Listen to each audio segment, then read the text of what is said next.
Oh snap, the hold music is over. What does this mean? Does it mean that we're... Oh, hey y'all, it's me. I tricked you. I bet you thought it was going to be such a long time. I'm just casually putting links up so that people can see it. So just bear with.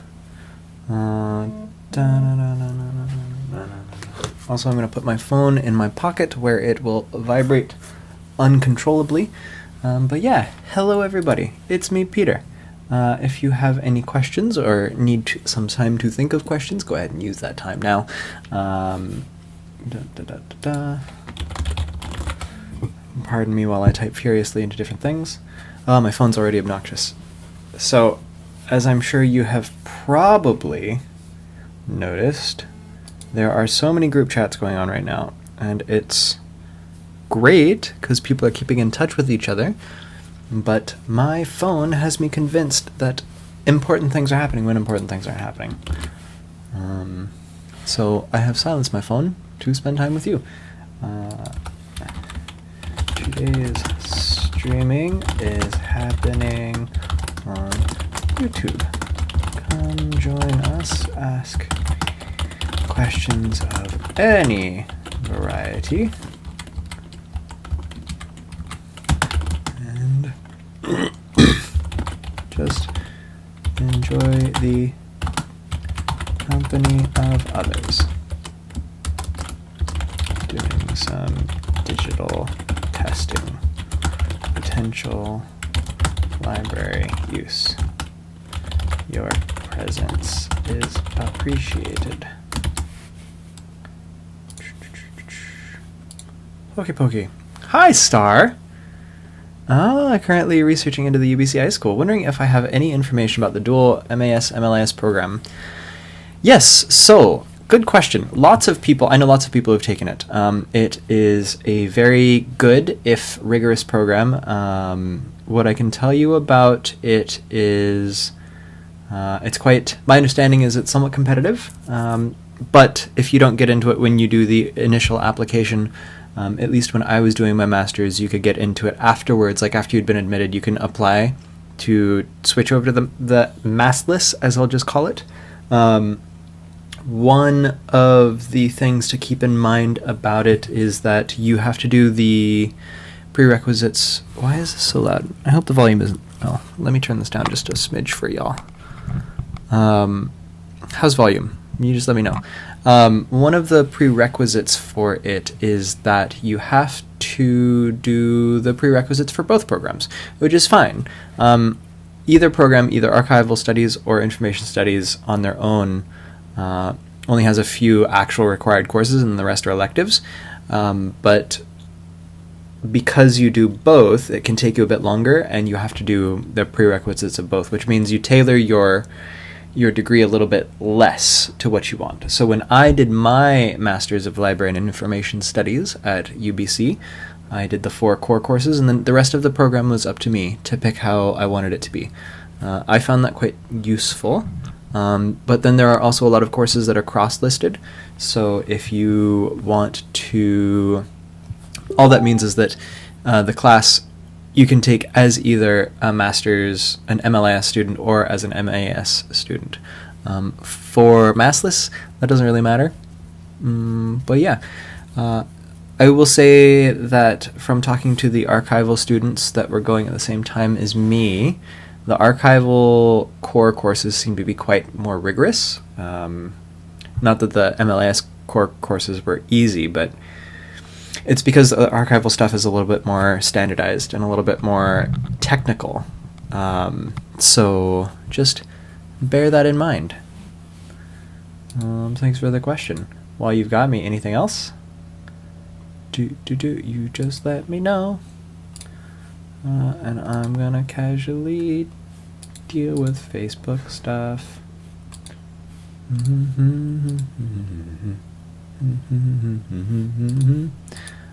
We may end up having some folks in the chat who have done the massless, the program without mass, the massless. So if they end up showing up, I'm just going to put it out to all y'all that we have a prospective UBC iSchool student who, fancy change, who's curious about it.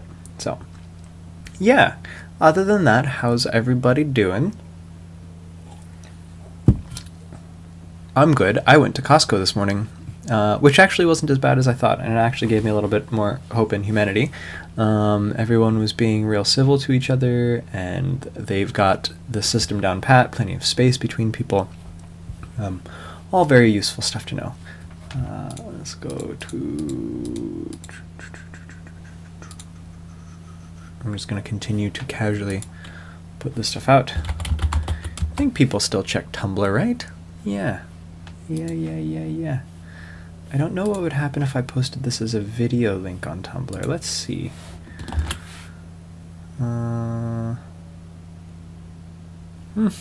Okay. Well, no, I don't think I'm going to risk it. I'm going to close that, discard. I'll just stick with Twitter. But I will retweet it. Super helpful. I noticed they can take 36 months to complete, which seems long when there are only 10 core courses in total. Yes, there are only 10 core courses. The flip side to that, though, is there are also a bunch of other courses. So, like, for me, there were only 4 core courses since I did the MLIS. But altogether, there are, like, you have to do 16 courses total. Which honestly was super fun.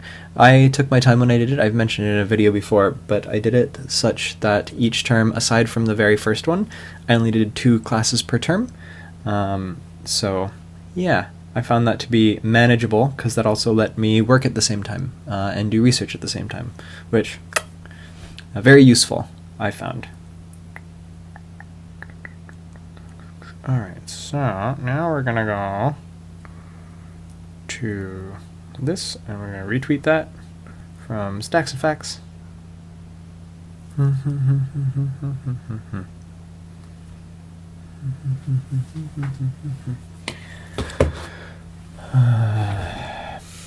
But, I mean, it is a long time, but it's also a really good program. I felt really good coming out of it, so there's that. Actually, what I can do is I can post a link to this in our super secret Slice page. So the school at one point in the past was called Slice, the School of Library, Archive, and Information Studies. That has changed. We are now the UBC School of Information, or they are. I'm not a part of that anymore. I should clarify. It would be nice to go back, but don't have a PhD, so that probably won't happen. Let's see. Slice. We're gonna go here.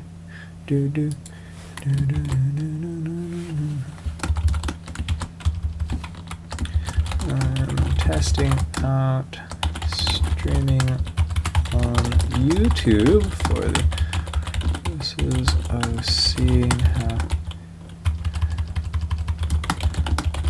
digital service provision might work out for libraries.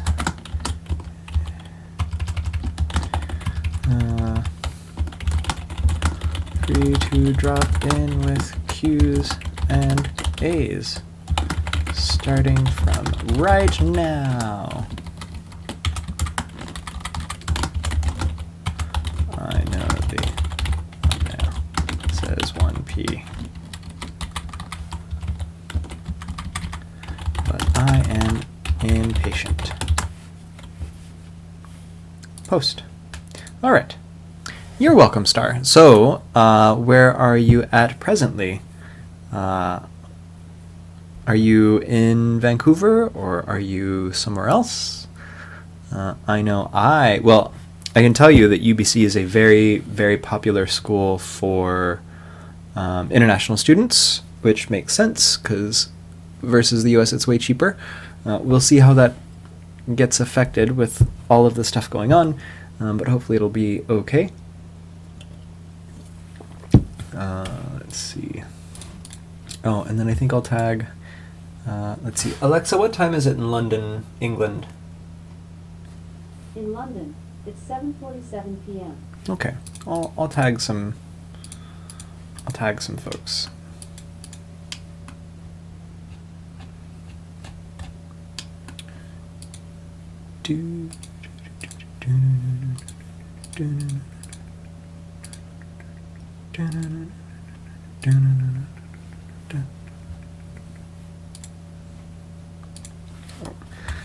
Tagging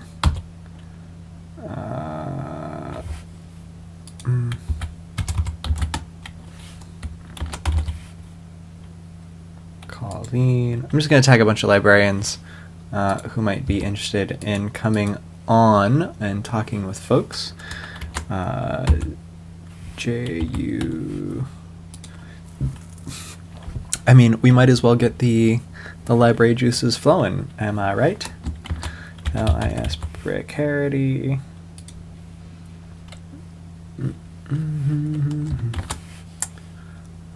Who else? City list. I should probably make a big list of like useful Twitter accounts to follow. Let's see, where else? I think that'll do for now. In case you want to send your students, colleagues, friends, yourself. Oops, I keep doing the slash the wrong way. Yourself here for some grade A library streaming. I might also try doing a story time over the next several hours. So I'm probably going to be doing this for at least 2 hours, so until 3 p.m. PST. But possibly more. We'll see. I would like to try out a couple of other platforms, and if I do decide to do that, I will tell you where and when.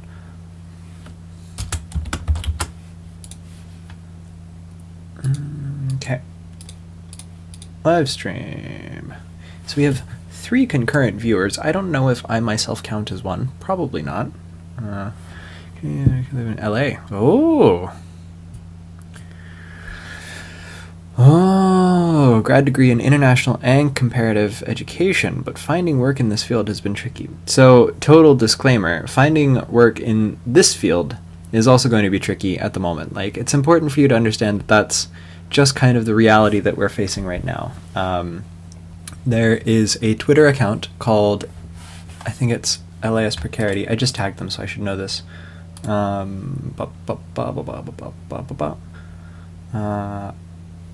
Yeah, LIS Precarity. And it's an account that's run by a bunch of folks here in the Vancouver area, and they have been doing quite a bit of research on precarity in librarianship. We have a bit of a problem where folks who become librarians really love being librarians and just don't stop. And there's very complicated reasons behind that, and you can check it out. I did talk about it a little bit in my video called "Why Are Most Librarians Women?" But because there isn't a lot of turnaround in the profession, it can be really hard to get permanent positions in the field as well, whether that's as a public librarian or an academic librarian or what have you. Not to dissuade you, but just be aware that that's the case. Hello, Lord Yenum. Am I reading anything good? I am. So I finally got around to reading Children of Blood and Bone. Since I'm in my bedroom, I can just show you. So this book I am currently reading, and it's quite good. I recommend it. I bought it a year or so ago to read, and then I didn't read it because, like, some things were going on in my life, and I knew that this book wasn't necessarily going to be a happy kind of thing right from the get-go. I think volume is probably fine. Sorry, I'm just really paranoid about the volume because the little sound bars that I'm seeing in the thing are telling me I'm very loud, but I digress. Sorry. Easily distracted. Yeah, I got it a year ago with the intent to read it because I heard that it's really good, but also a bunch of other really depressing stuff happened in my life at that point, and so I thought, I will put this off, and I will read it at some other point. So the fact that I'm reading it now kind of gave up on that whole life is going to at some point stop being so depressing, which is fine. This is part of the human condition, is being alive is full of sorrow. But I have been really enjoying it so far, and it is like it feels like a YA novel in its pace, and it hasn't been super depressing. Like, it's kind of what you expect. If you aren't familiar with it, it is a little bit more of the high fantasy realm. There is maybe magic, maybe not. Can't tell you, spoilers. But the sequel just came out earlier this month, or at the very end of last month, and so I figured I'd finally read this so that I can perhaps get a copy of this sequel and enjoy it. So we'll see. But I like it so far. I think it's great. Other questions? Also, like, let's just keep in mind that this is not a one-pony show. Everyone who's in the chat, feel free to introduce yourselves to everyone else in the chat if that's the thing that you want to do. I can't actually see, I think, a list of who's in the chat. Can I? Let's just... Oh, participants. Okay. And I can pop the chat out and put over here. That's not helpful. I'm going to put that back. How do I put it back? Can I just close it? Oh, there it is. Okay. Yeah. But, yeah, I'm going to close that because that doesn't need to be open anymore. Great. Thank you for the letting me know that the volume's okay. I can adjust as necessary. You just let me know. So, while we're talking about that, I can tell you a little bit about the setup that I have going on right now. So, as you know, I have a YouTube channel, and so I have... Sorry if this makes a lot of noise. I'm just going to carefully pick up my microphone stand. This is what I use to record the audio. You've probably seen it in shots before. This is a Zoom H2N handy recorder. Costs about $100, but it's a bit old now. There's a 3N, there's an H4N, and you can use it either as a standalone. I have it plugged in right now to receive audio, but you can use it as a standalone, or you can use it as a plug-in microphone. So the audio is a bit better than what we would be getting if I was just using the audio on my camera. For my camera, let's see if I can figure out... Oh. I have... Oh, stop. There. I have that. That is a Logitech... I don't know what the model number is, but it's quite good. I've had it for a while. Supposedly it can do HD, but I think it's like 720 HD, so not like the really fancy stuff. And then for the actual controlling of everything, I use software called OBS, which is Open Broadcast Software, which looks like this. And then on my other monitor, I have this, which shows the YouTube interface for the stream. We got the chat window there. And that's how I'm doing everything. Congratulations, you have seen behind the veil. Oh, sorry if there's loud noises. It's a pretty simple setup. Like, granted, I do have two screens, so that could be complex, but if you find yourself working at a library or wanting to do streaming for your library or through your library, all you really need is the webcam. The webcam that I have has a microphone built in, and you can sacrifice audio quality if you want to. I just prefer not to because I am a snob. But yeah, so there's that. Now, a cool thing about Open Broadcast Studio... Oh, also, and you don't need OBS, the software that I showed very at the beginning. You can do this with just a webcam, but since I have Open OBS, I'm just going to call it OBS, I can do different things like this. Like I can make myself big with just a click. Or if I have to take off my clothes, I can do this. Oh, and I can delete that for now. Yes.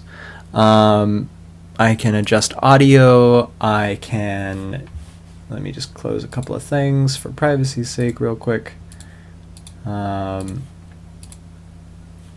Also, that I can show you what's going on my screen, and I can move things on my screen around a little bit. So, oh, I'm a floating head. Ooh, I can set it up so that I'm having a delay. Oh, hi there, Peter. How are you?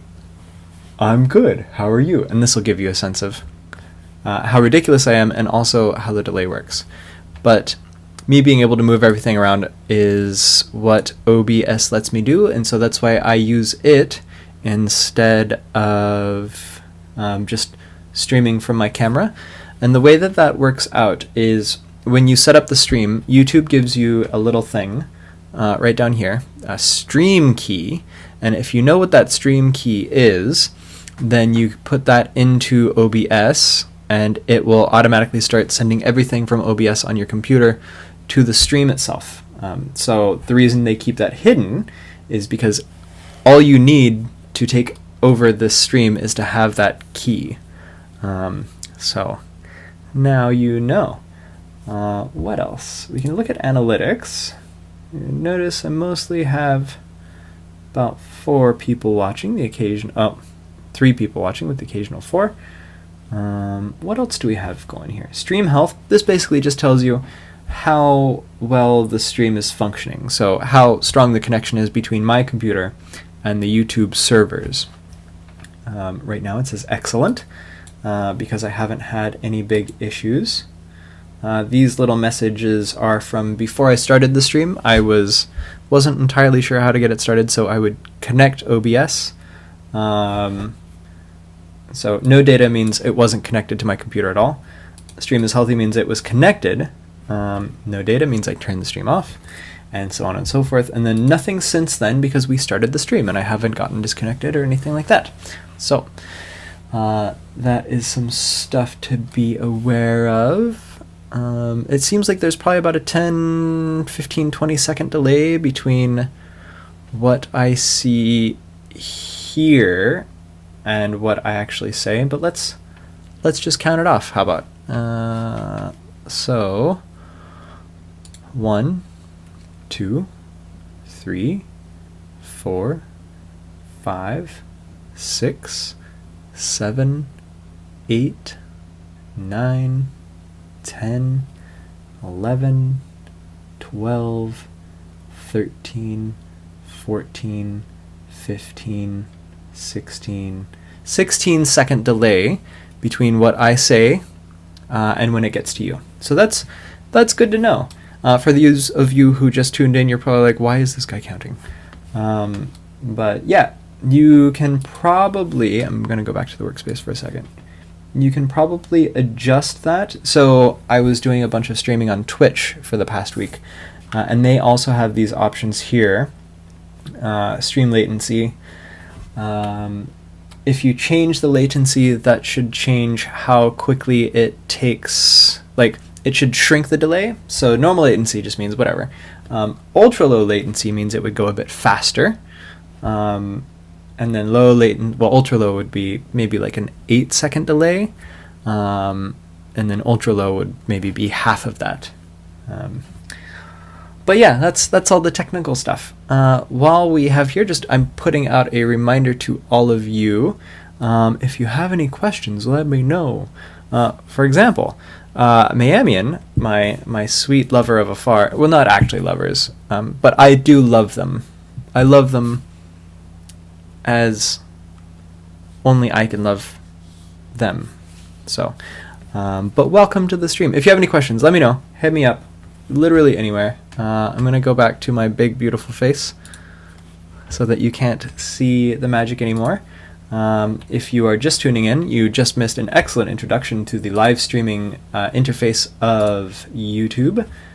I was just saying earlier that I have done I did a live stream on Twitch yesterday and a bunch of other times. And then I did a Facebook stream last night, which was actually not the worst. Not the best, but also not the worst.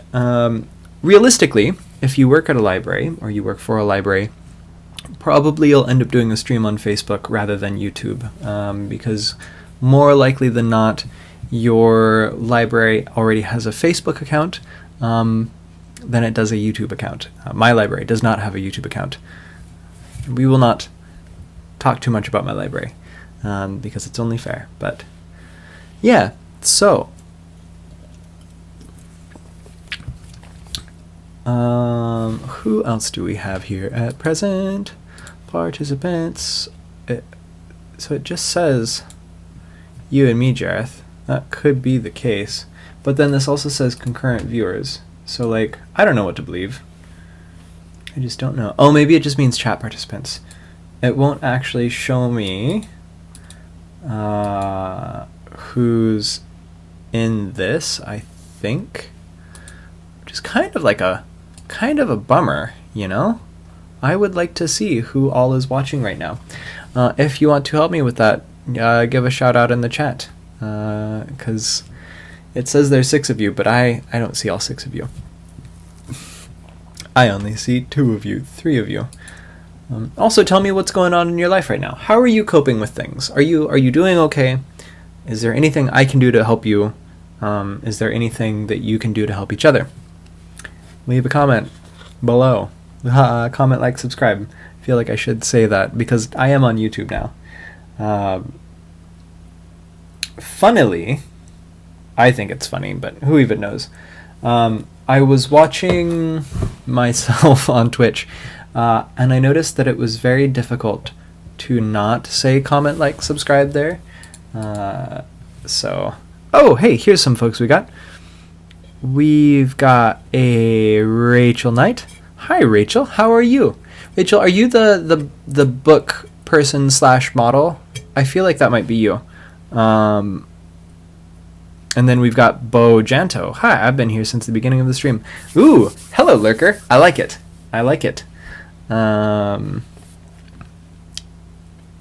College student just got sent home from college. Waiting to hear if my library job is going virtual or if I'm just out of work till August. Relatable. Right now, I'm still employed, not but by the grace of the city having a fairly large stock of money. But I'm only employed for the shifts that I got. So let me tell you a little bit about myself. I am a public librarian in Metro Vancouver. So not Vancouver, but Metro Vancouver. And I am I'm an auxiliary. So basically what that means is as they have shifts that need someone to step in to fill, whether that's because programming or someone's absent or someone's on vacation or what have you, they put those shifts up. I only work at the one system because I tend to get about 20 to 30 hours a week. And so I have shifts scheduled through the end of April, beginning of May. But after that, I don't have any new ones scheduled. So we'll see how that goes. All of that to say, I also don't know where I'm going to be in terms of employment. Which we take one day at a time. I've been doing a lot of keeping track of what JT has been saying during his State of the Union address that he's been doing every week. It's not a State of the Union because this isn't the US, but during his updates. So I'm a little heartened by that, and we'll see how it goes. So Rachel, you are not. Good to know. There is someone else named Rachel who is like a booktuber / professional model. And now you know. Star has another UBC question. Big smiley face. Do I know any folks who did internships out of Vancouver / Canada? Hey, it's Victoria. So, yes. We had somebody who did the MAS program who ended up doing an internship with the United Nations. So they went out to New York for a few months. They had a blast. They came back. They had a lot of swag. I thought it was pretty cool. I knew So one of the other things you can do at UBC is you can do a co-op. The co-op is basically where you go and you work as an employee, and you're still enrolled in a 0 credit course that's just a co-op.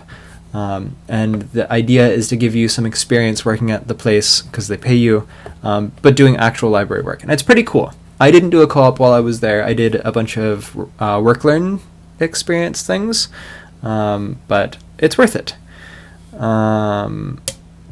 So yeah, if you want more information about that, just you can email the school or poke around UBC's website.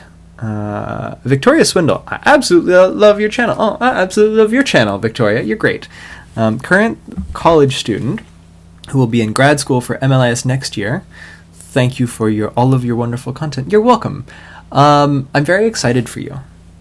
Legit, I loved doing my master's. I found it really gratifying.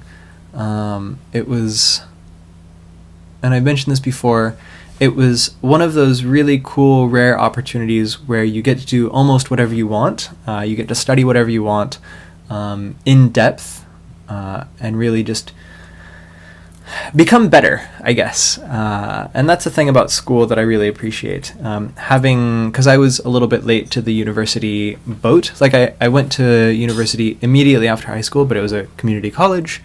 And then I joined the Navy pretty quickly after that.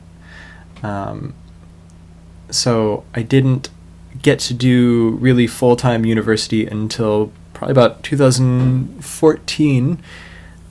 But once I did that, I just fell in love with it. And I continued to have that warm fuzzy for my educational experience all the way through my master's. So I'm really excited for you. I would say that it's, as hokey as it sounds, you will get from it what you put into it. So, try pushing yourself. Try pushing yourself as long as you make sure you get enough sleep. Oh, excellent. A Dewey-focused Tumblr. Very good. Do we know where it is? Sorry, I have a problem. It's called puns. I love them. That's the problem. Victoria or Bojanto, well, Victoria, I already know which brought you here, but Bojanto, if you're still here, what brings you to the channel? Are you just interested in the library stuff, or did you happen to find the stream by accident? What have you? Who even knows? Who even knows? I'm just going to reload Twitter real quick. But yeah, also, if anyone has any feelings that they need to express about literally anything, it's okay to feel anxious about anything. If you haven't had anyone to talk about it to, here's a great chance. We're all here to support you, and I will bring the banhammer down on anyone who sasses you. One of the things that I did while I was in library school is I volunteered. I was what was it even called? Like a peer, not a counselor, but like a wellness peer.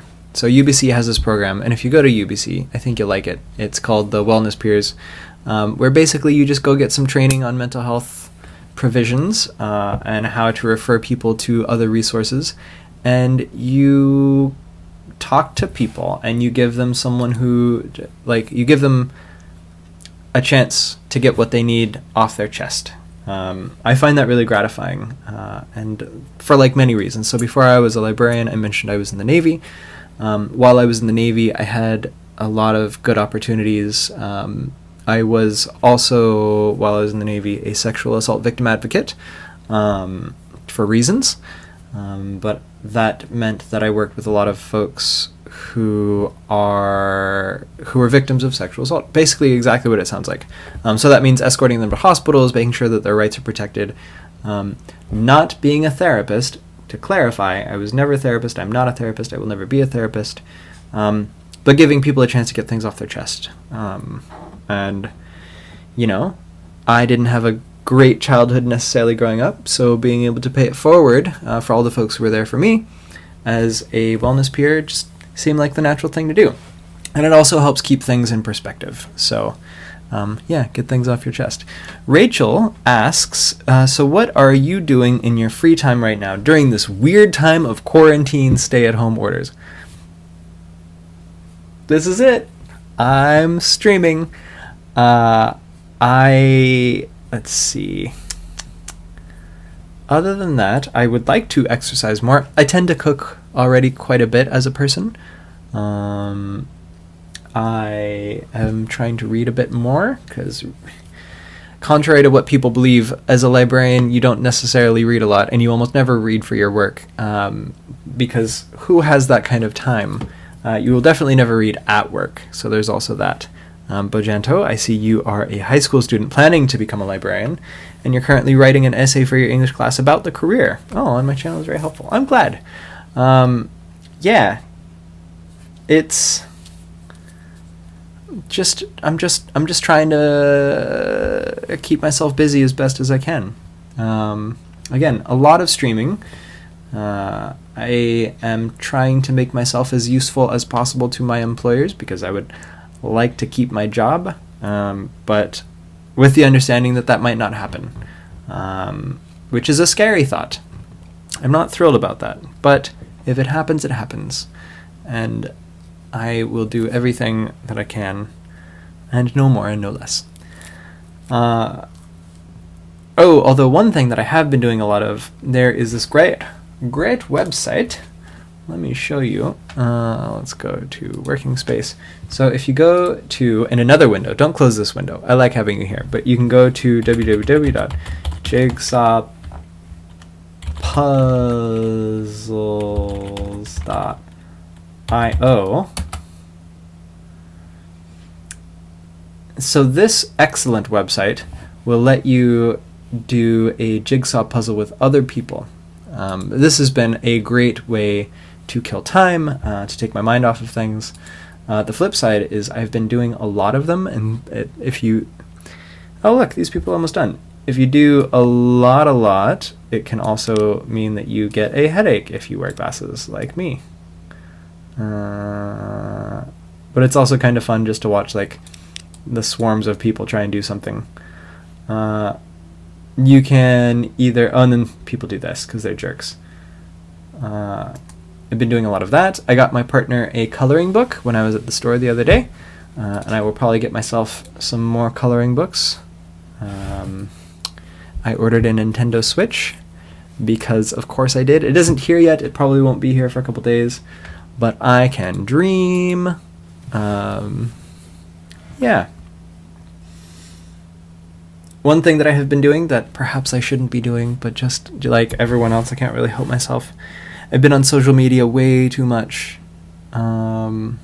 which is an interesting thing. And if you get your master's in library and information studies, you too can take the opportunity to learn about why people do that. That does fall into the realm of information science, like people's behavior around information. If you want, you can study that.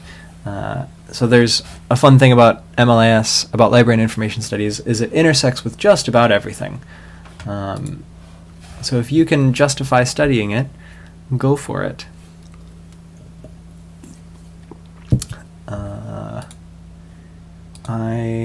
So that's about it. What are you doing right now in your free time of weird quarantining stuff? Oh, that's a great idea. So, Miamian says that they have been coloring Johnny Sun's Everyone's an Alien When You're an Alien Too, which is a great book. Like, you want to talk about a way to deal with the anxiety of everyday life. In fact, let me go grab that. I think Jomny would be okay with me showing off their book, BRB. Talk to each other and wash your hands. BRB.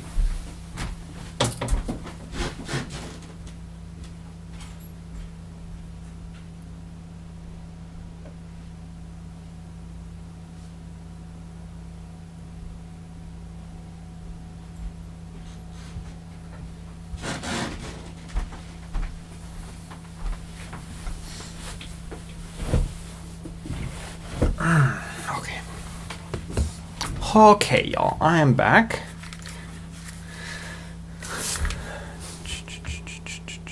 Full screen. So, Miamian mentions the book Everyone's an Alien When You're an Alien Too. That is this book. And it is adorable, y'all. And it, like, when you start reading it, it feels very light. And it is quite light. Like, it's a very, very motivating thing. But it's also great. So here's a map of Earth and the activity log. If you don't know who Johnny's son is a hero. He actually got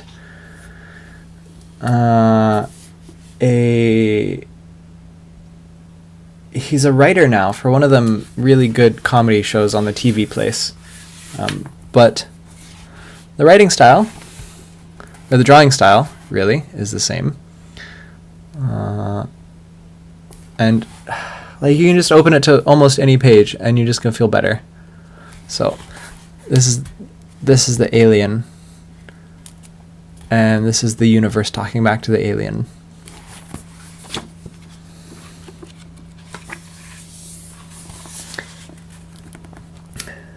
Who are you?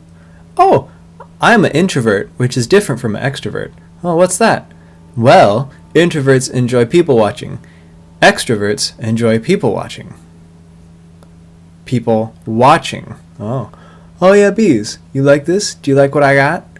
You like what you see? Because there's plenty of me to go around. Yeah, flowers are little sluts. Oh, BoJack Horseman, right. That makes a lot of sense. Yes, he also made Tiny Carebot, which is a very important Twitter bot for you to follow. I can show you. So, working space. Tiny Carebot. Tiny Carebot is a Twitter bot that basically reminds you to be a human and take care of yourself, hence the name. About once an hour, or a little bit more, it will tweet out little reminders of taking care of yourself. So it is once an hour, yeah. So, for example, please go and wash your hands for at least 20 seconds. How apropos. Take time to take your hands off your face, please. Relatable. And please eat something nourishing. I will have you know, I'm taking that advice. I have a tiny little cutie, little mandarin here. And for later, I have a grain-free granola bar cinnamon almond. And then bubbly. It's not soda, so I justify it. But yeah, Tiny Carebot, you should go follow it. I don't always give advice, but when I do, it's good. So there's that. Yeah, no, I think it's important for people to wash their hands. And I thought, if I'm just going to have a thing up there, because I'm busy, how can other people be busy as well? And we all have a role to play in getting this pandemic under control. So if I can tell everyone to wash their hands, then that's what I'm going to do. Yeah.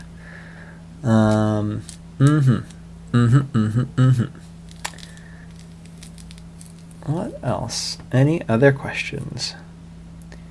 I know that I really like, just going back to Miami, and I really like the idea of coloring this in. I hadn't even thought of using it as a coloring book, but ooh, that's good. That's good. Yeah, I will do that. Thank you.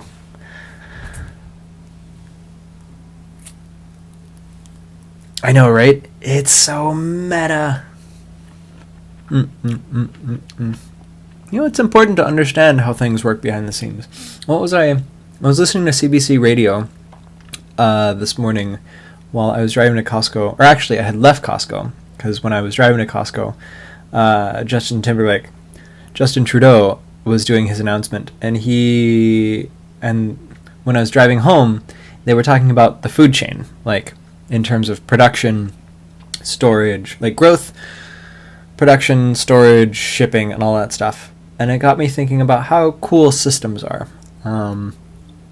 We think a lot about systems in library and information science, like how different things interact with each other, and how those interactions can affect the things themselves, because nothing operates in a vacuum. And it was really cool because they were talking about how, like, a thing I hadn't even thought about was that the reason that the stores had empty shelves wasn't because there was a shortage of food. It's because grocery stores do their ordering based on historical data. And since there was no historical precedent to all of the run on all of these things, they just didn't have the inventory at the time. But now that it's been a couple weeks, they're starting to get a lot better. They have a better understanding of what people expect and what people want to buy, hence there being a run on pasta. One person talked about how, like, breakfast cereal has been on the way out, on the decline in terms of purchasing. But because it's shelf stable, there has been a big resurgence in purchasing it. So, like, yeah, systems are cool. It's fun to think about how, like, all of the different complex ways that our world works. So, being able to show the behind the scenes of the stream, I'm delighted to. I love it.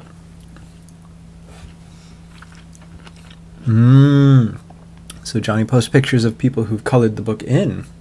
I do love some good parasocial interaction, so maybe I will have to do that.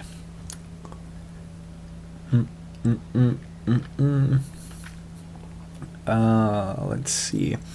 Bojanto, as the resident high schooler, how is all of this treating you? I'm curious. I know my niece back in California is doing her best, but I understand that it's not easy necessarily to be socially quarantined from all of your friends when you're younger, and when, like, this is the time to really be social. Let me know in the comments below. Any other questions people have, feel free to ask. Otherwise, what I might do is I want to keep things fresh. Although I guess this is all fresh for all of you because you hadn't seen my other streams. Let's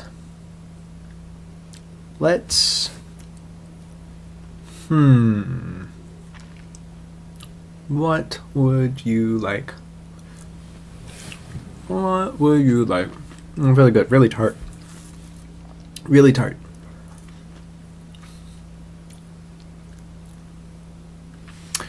What are some things about libraries that I think people should know? One thing is that there's a lot more that goes into a library operating from day to day than people who only see the front ever see.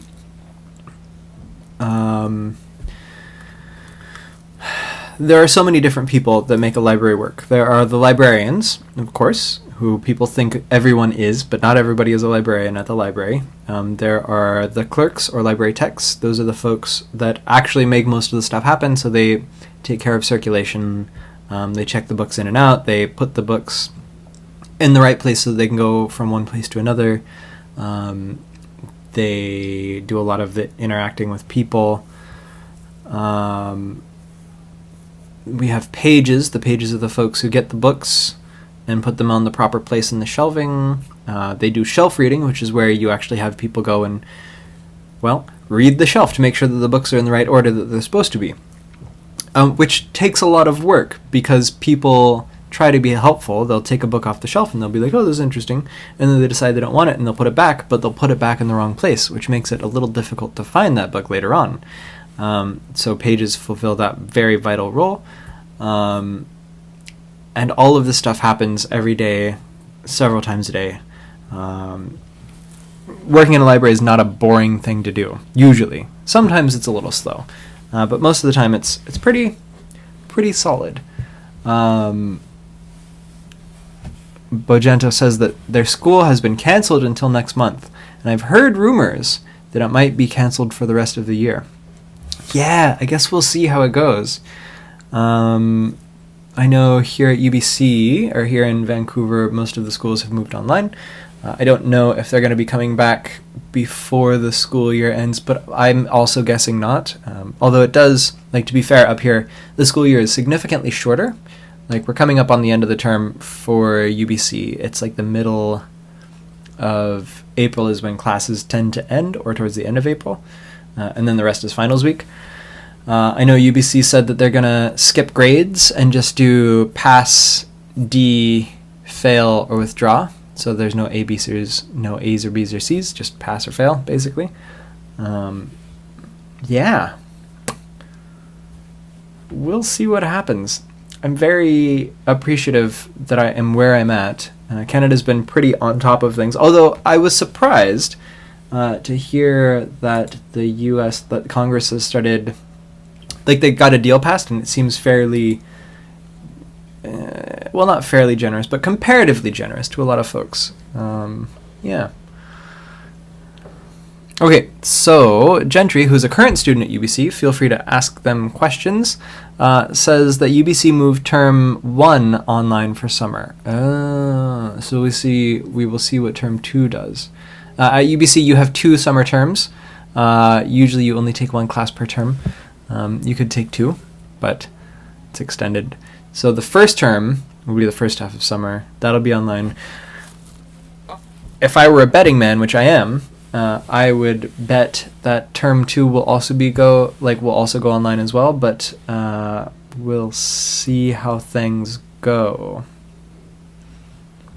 Either way, I did a fair amount of online learning when I was doing my bachelor's, and it's not the worst. It's not the worst. You really have to find the motivation to stick to it. And in a situation right now where, when you're at home, left to your own devices, your brain is going to do things of going in directions that you don't want it to. So that will make it probably not easier, but I think things will be more doable. I look forward, though, to hugging and kissing my friends once all this is over. He's going to smooch them and be like, hey, Jareth. Jareth is one of my friends. I'm going to smooch Jareth on the face. Maybe not on the mouth, but on the face. And they won't even expect it, because they have no way of knowing that this is my plan. Yep. What else? Library questions. Anyone have any library? Although, let's be honest, you don't have to just ask me library questions. If you have any questions about anything, as a librarian, I am certified in finding answers about almost anything. It might not be a comprehensive answer, but it will be an answer, so let me know.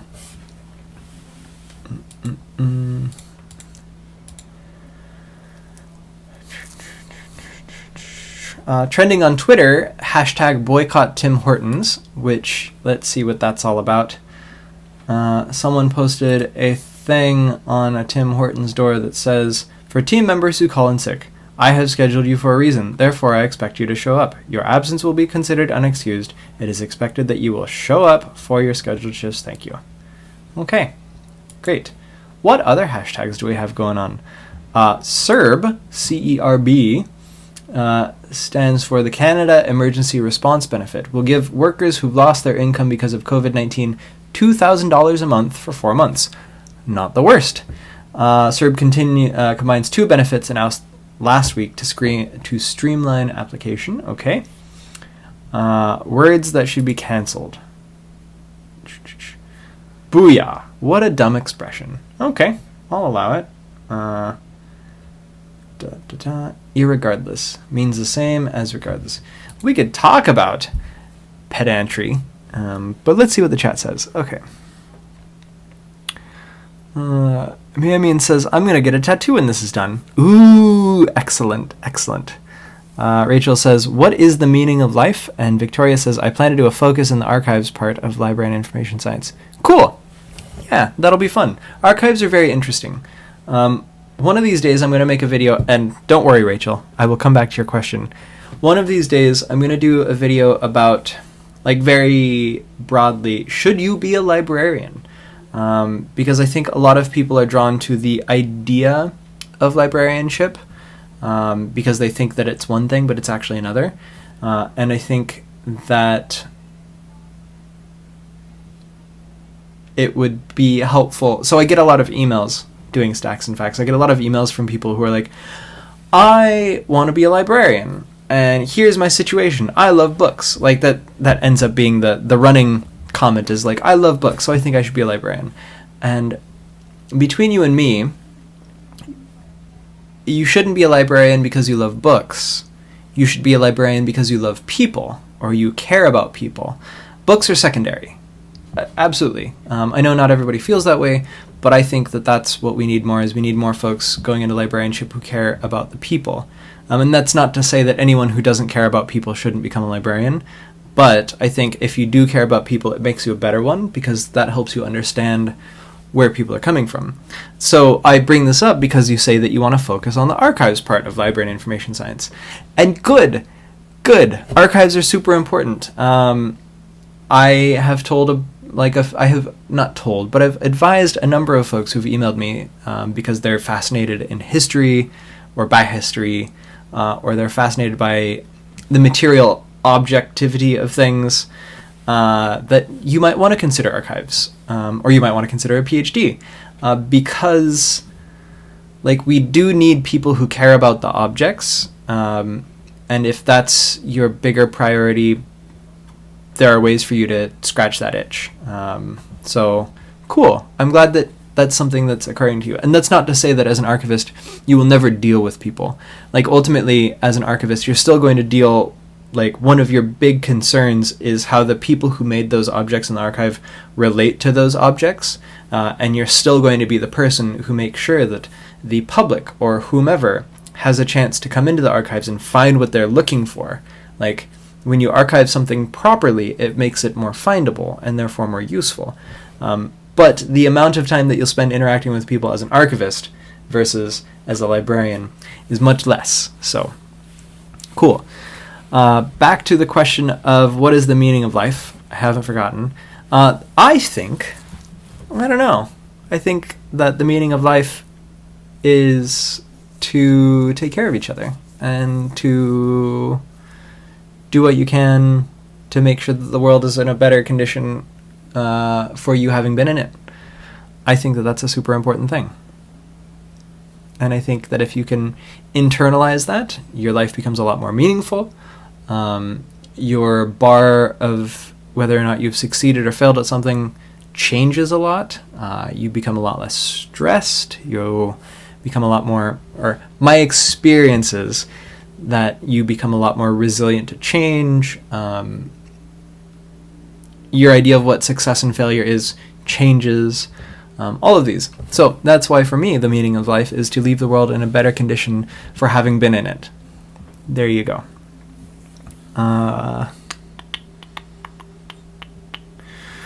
Star asks, do I think I'll do a PhD? God, I hope not. There was a time when I thought I did want to do a PhD. And then I talked to PhD students, which sounds really rough, but when I was in my second or third term of my master's, I started thinking, maybe I do want a PhD. I'm really fascinated by this stuff. So I got a hold of I don't remember what they're called, but the Doctoral Information Archive Students Association president, and he set up a nice little roundtable where I could sit with all of the other PhDs of the program, because there were 8, I think, at the time, and ask them questions, and they asked me questions, and coming from that made me realize that while I do think a lot of things are really interesting, and while I would really love the opportunity to study some certain things in very much depth, I also don't want to be as tired as they all looked, and I will always prioritize my own health above the things that I do. I love sleep. I love sleep so much. And maybe that's selfish, but you know what? I don't think it is.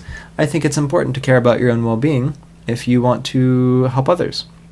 So, to answer your question, I don't think I will do a PhD one day. The reason I was able to do a master's, because, fun fact, I'm super debt averse, but the reason I was able to do a master's is because I joined the Navy, and I was in the Navy for 6 years, and in exchange, the Navy paid me a paycheck, paid for my undergrad, partly, and then paid for all of my master's work. So I don't want to spend another 5 years, also that's another thing, is I don't want to spend another 5 years at school. And the Navy won't pay for that. But I do still have a year's worth of education benefits, so I might go get a master's to become a teacher, because I think I would really enjoy being a teacher librarian, and it wouldn't cost me anything other than lost wages for the time that I did it. So there's that. Yeah. Excuse me. Gentry says, 100% agree. Most librarian jobs are front-facing and include a lot of relating to people every day. Yeah, like, as a librarian, you are the... You fill a lot of different roles. You are a researcher. You will help people answer the questions that they have. You are not exactly, but almost kind of a social worker. Like, you end up working with folks who work with social workers a lot to help them find the resources that they need to get through living. You become a bit of a crisis manager. Like, I have had to grab a naloxone kit and run to the front of the library because a patron we thought might have OD'd. And that's just a thing that you come to the job maybe not expecting to do, but these are the things that you do. And all of these revolve around the person. These are very much a person-centered job, or person-centered duties. So, yeah, I think it's important to have that as a real understanding. And of course, there are also things that bring me such joy. Like, I love working with kids. I love doing story times. I do Man in the Moon story times, which means I go and I hang out with dads and their kids, and we do nursery rhymes, and we do dances, and we do physical activities, just to give dads a chance to be good caregivers and learn how to be good caregivers to their children, because there really aren't that many resources for dads out there. And being able to do that and be able to give back in that way is so gratifying. Also, kids' books are way more interesting than adult books, but that's my opinion. You don't have to like it. You just have to accept it. Yeah. Let's see. Candace, still going. Probably for another 2 hours. Yeah, so those are some really nice things about being a librarian. The Star says, I hear ya. I love sleep too, and I've been very hesitant to do a PhD. Yeah, good. I mean, ultimately, if you want to do it, you should do it. I think the best decision is the one that's an informed one, so do your research. Talk to PhDs as well. Just because that's how I perceived doing a PhD doesn't mean that that's how you'll perceive it. And maybe the environment that you do a PhD in will be different. Things change. Life is not static, it is dynamic. I know that there is a lot more funding for PhDs now if you want to do a PhD at UBC than there had been before, because the, what's it called?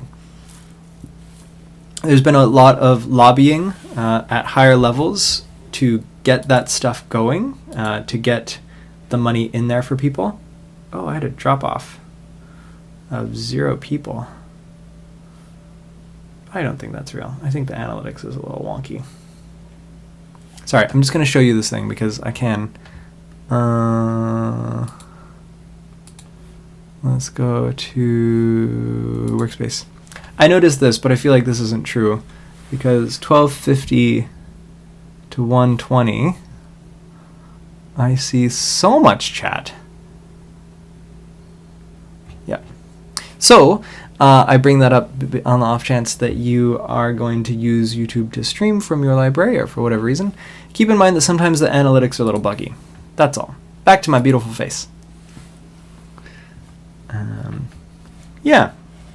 If you want to do a PhD, do a PhD. You deserve it.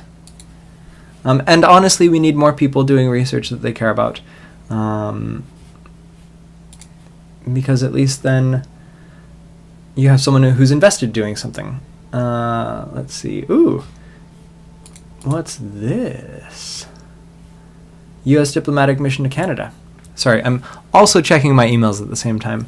I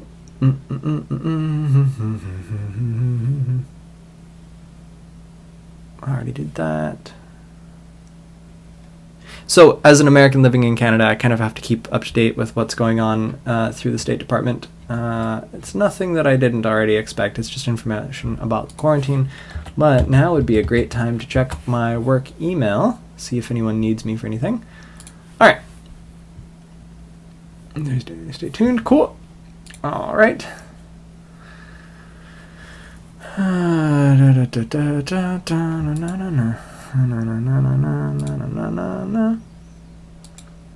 So, I am working from home right now, hence trying all of these things, but part of that means that we are seeing how we can change our service model for things. I probably am not included in any of this because I'm an auxiliary, which is great. All right. But yeah, this is totally unprecedented times for libraries too, and so we're figuring it out as we go. Let's see. Ooh, Rachel says, oh, okay. That's because Rachel says, there's people here. Yeah, I figured there was people here. Victoria says, you mentioned you ordered a Switch. I have one. I absolutely love it. I'm very excited. I cannot wait. I can wait, and I will wait, but I choose to say that I cannot wait because I'm, this will be great. I'm going to play so much Animal Crossing. I'm also going to get caught up on Pokemon Sword and Shield. So there's that.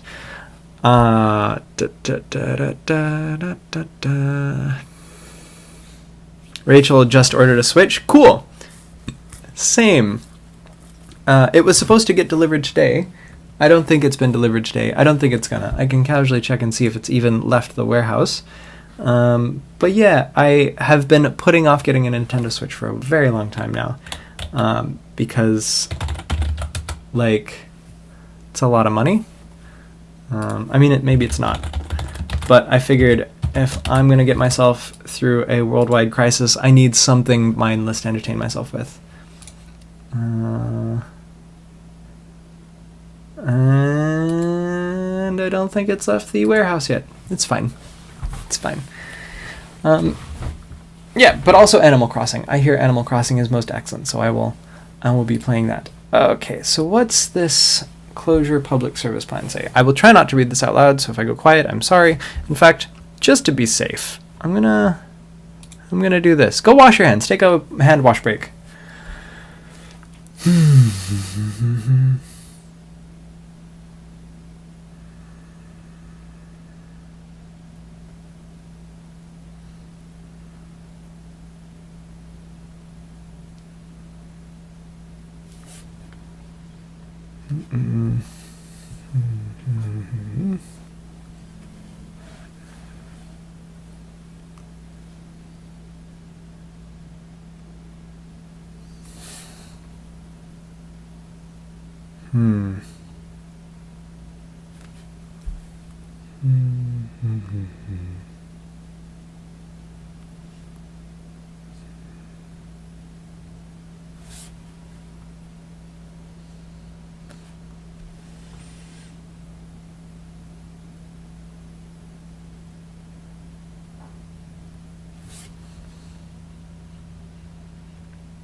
Okay.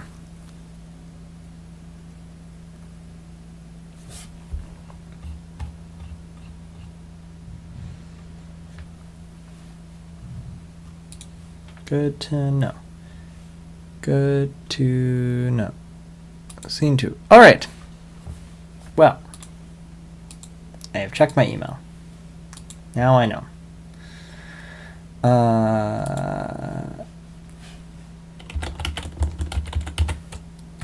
So yeah, we're playing things by ear.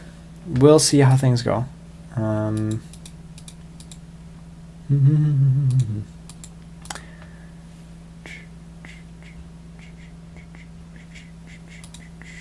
Any other questions about things?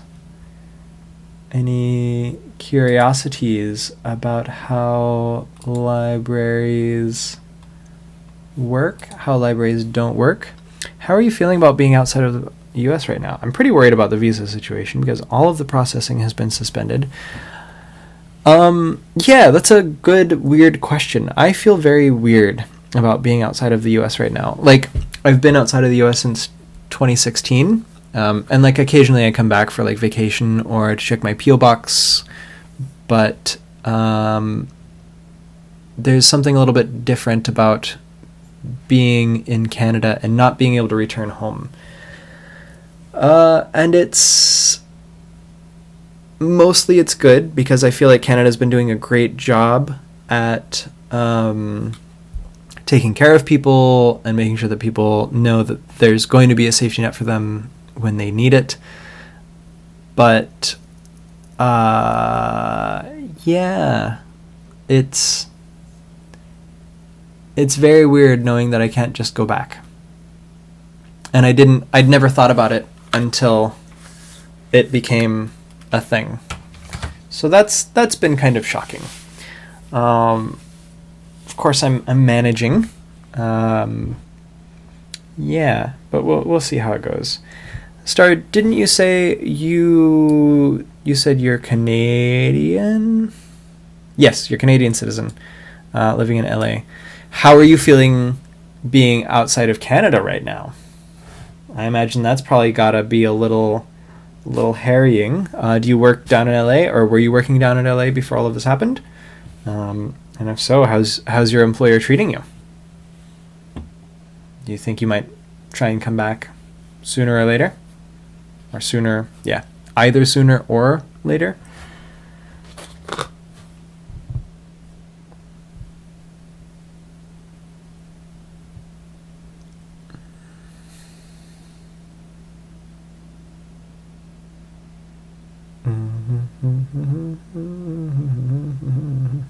I see on your Twitter, Star, that you live in a quarantine tree fort, so that sounds very fun.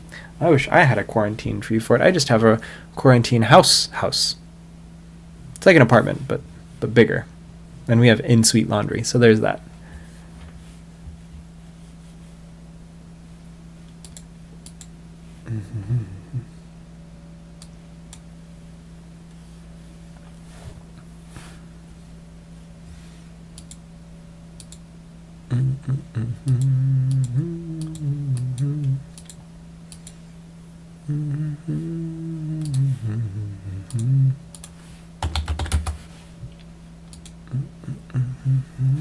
Ooh, I still have bubbly. I forgot. Also, if anyone has ideas on how to deal with anxiety, leave them in the comments below. I know a couple of folks have been coloring. Folks are hanging out with each other. Well, not hanging out with each other, but hanging out with me. We've got the jigsawpuzzle.io that I just showed everyone. 10 out of 10 would recommend. I could actually, what I could do, my partner's a composer and I've been trying to find work. Holding on to our butts. Relatable. Yep. Yeah, I think that is the best that you can do. And I think it's okay to be freaked out by that. Yeah. So, here, let's all hold on to our butts together. On the count of 3, everyone grab your butt and hold on to it. 1, 2, 3. All right, y'all. We're gonna hold on to our butts for 10 seconds, starting now. 1, 2, 3, 4, 5, 6, 7, 8, 9, 10. And release your butt. And everything's better. Not only is everything better, but your butt just got touched. So, like, I count that as a win. And don't worry, I'm actually not super anxious about visas. So I am in Canada right now on a work permit, a 3-year work permit that started last year. So I still have 2 years to get things sorted out. Also, my partner and I, so I applied for sponsorship, so that because my partner and I are common law married, soon to be real married, next month, hopefully, assuming we're allowed to leave the house, but otherwise we'll make it work. And so she applied to sponsor me for a permanent residence, and then once that gets solved, I will be here for keepsies, probably, hopefully, because I like it up here. I like the people up here. I like a lot of things about up here, but I especially like you, Dre. She might be watching TV or in her own world. It's fine. Or maybe she's asleep. In which case, maybe I shouldn't have yelled. Whatever. Oop. Oop. Yes, I am counting again. As a librarian, it's important to be able to count, I guess. Yeah.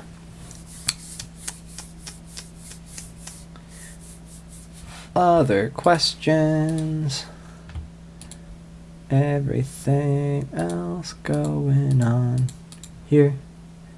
Ooh, one thing I could do is I could actually talk about proper library resources. So, if you have a library card, you can do a thing with your library card, and that is get access to digital resources.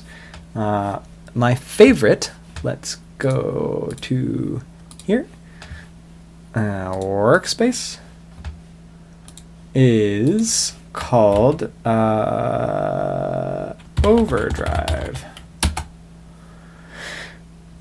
So if you're a fan of libraries, you probably already know about this, but in case you don't, you can use your library card from your local public library, probably, to borrow ebooks and audiobooks onto your phone or other mobile device or computer.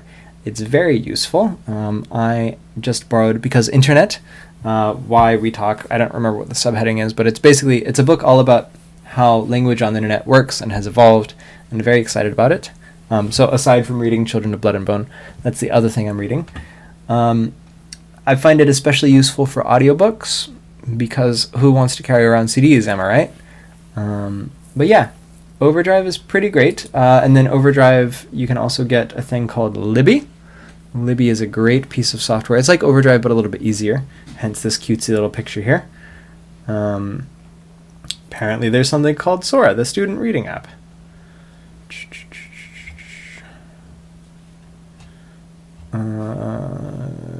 School accounts. I see. One of the big priorities for the library right now is to put together information guides, like how to use this app, how to install it, how to answer patrons' questions when they're trying to set it up. So that's where we're at there. Where'd you all go? There you are. Another great thing that I learned about, I'm going to bring it back here so you can't see what I'm doing, because privacy. Let's see. Databases. And then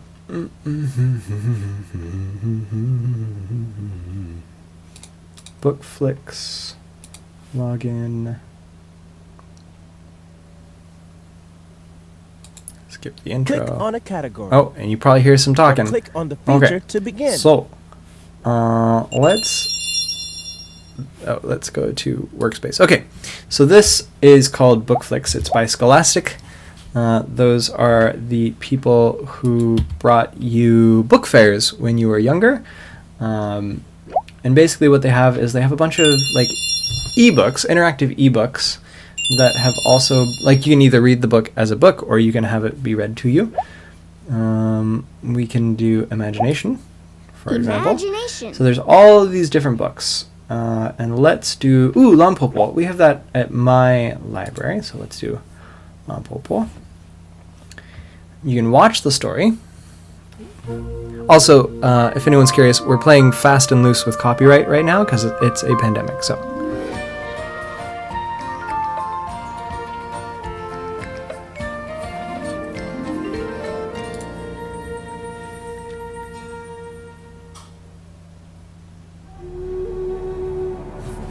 Put my headphones on. Lon Pawpaw, a Red Riding Hood story from China. Turn the volume up for y'all. Once, long ago, there was a woman who lived alone in the country with her 3 children, Shang, Dao, and Pao Tse. Good old Pao Tse. On the day of their grandmother's birthday, the good mother set off to see her, leaving the 3 children at home. Before she left, she said, "Be good while I am away, my heart-loving children. I will not return tonight. Remember to close the door tight at sunset and latch it well." But an old wolf lived nearby and saw the good mother leave. At dusk, disguised as an old woman, he came up to the house of the children and knocked on the door twice. Bang, bang. Shang, who was the eldest, said through the latched door, "Who is it?" "My little jewels," said the wolf. "This is your grandmother, your pawpaw." "Pawpaw," Shang said, "our mother has gone to visit you." Oh, no. The wolf acted surprised. "To visit me? I have not met her along the way. She must have taken a different route." "Pawpaw," Shang said, "how is it that you come so late?" The wolf answered, "The journey is long, my children, and the day is short." Shang listened through the door. "Pawpaw," she said, "why is your voice so low?" "Your grandmother has caught a cold, good children, and it is dark and windy out here. Quickly, open up, and let your pawpaw come in," the cunning wolf said. Dao and Pao Tzu could not wait. One unlatched the door, and the other opened it. They shouted, "Pawpaw, pawpaw, come in!" At the moment he entered the door, the wolf blew out the candle. "Pawpaw?" Shang asked. "Why did you blow out the candle? The room is now dark." The wolf did not answer. Dao and Pao Tzu rushed to their pawpaw and wished to be hugged. The old wolf held Dao. "Good child, you are so plump." He embraced Pao Tzu. "Good child, you have grown to be so sweet." Okay, this is excellent, but, you know, I'm not going to play the entire thing, although it is very interesting. Alright, let's see. But yeah, if you have a library card, you might be able to get access to that through your library to show the kiddies. Let's see what the chat says. Gentry says, "I don't know if it was just my home library in the States, but they posted that Libby is available to everyone regardless of library card. They were granted a guest card by Libby." Oh, that's good. That's good. We've just started signing up people remotely. Signing people up for library cards over the phone, which has been also as effective, so that's pretty cool. Let's see. Let's go to news.google.com, which is going to be a train wreck, so we won't look at it too much. Libby. Access.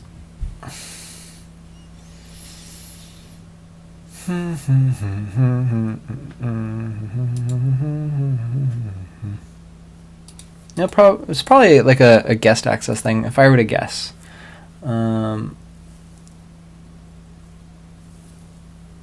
Bernie Sanders threatens to hold up coronavirus after 4 GOP senators push to cut unemployment aid. See, this is why we didn't look at the news. Let's just go back to the stream. Yeah, so who knows? Who knows? But Bookflix, very good. Also, Lompopo, very intense story, so keep that in mind. Let's go back. Imagination. But it's cool because it combines the two things. Like, it'll give you a book, and then it'll give you a story, like a nonfiction story, like The Ant and the Grasshopper. So, Lompopo will tell you about the wolf, and then you've got the wolves book right here. We'll just look at it real quick and see. And then various activities that go with it, which is pretty cool. You can do a read-along, or if your kids are getting to the point where they can start reading themselves, you can accompany their reading. Oh, you can't see this. So, yep, wolf book. Wolves by Elaine Pascoe. You can either read along like I was saying, or have the kids read themselves. I think you can zoom in, yep. And then fit goes back. Full screen. Oh, nice, that's not too bad.